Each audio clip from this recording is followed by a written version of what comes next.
আমি তো কোনো কিছুই লুকাচ্ছি না। কি বলবা সরাসরি বলো। আসলে বলতে চাচ্ছিলাম যে মামা তোমাকে দেখে ভয় পেল। তুমি নাকি রাক্ষসের মতো মামাকে খেতে আসছিলে।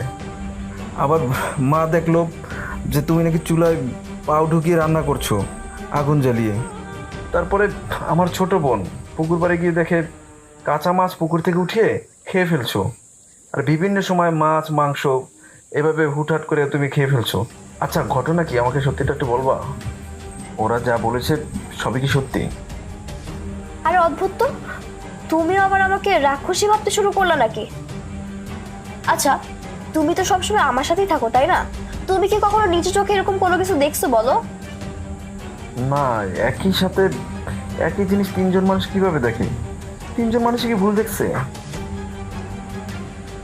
আমার কাছে কেমন যেন খটকা লাগছে। তাইলে বুঝতে পেরেছি, তুমি মনে হয় এখন আমাকে আর ভালোবাসো না। যদি আমাকে ভালোই বাসতে তাহলে এই কথা তো তুমি বলতে পারতে না। আরে কি বলছো, ভালোবাসবো না কেন?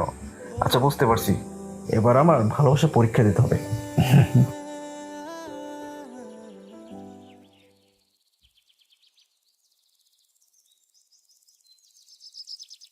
আহ, কি সুন্দর ছাগল!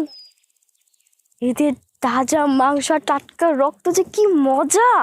আশেপাশে কেউ নেই, কেউ আসার আগে এই ছাগলগুলো আমি খেয়ে নিই, অনেক মজা হবে।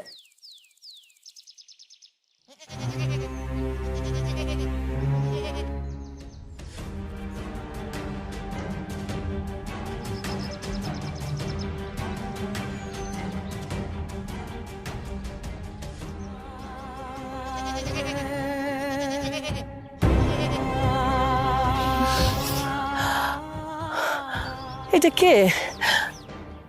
আমার বৌমা না? কি করতেছে?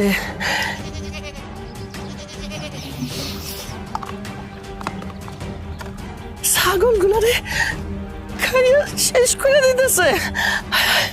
কি সর্বনাশ! আমার পোলারে ডাকতে হইব। আমি জানি না, হাতে নাতে প্রমাণ করাইতে হইব যে আমার বৌমা একটা রাক্ষসী। আমার কথা কেউ বিশ্বাস করে না। নে এবার খাইতে থাক সব। আমার পোলারে ডাইক্কা লই আসি, তারপর তোর আজকে প্রমাণ হবে তুই যে একটা রাক্ষসী। তুই খাইতে থাক। জ্বালাগুলো ভালো করে হইব না। বাবা আমির, বাবা আমির, ও বাবা আমির, মা খাটের কাম রাখ, আমার লগে আয়, আরে কি কথা হইছে? আছে।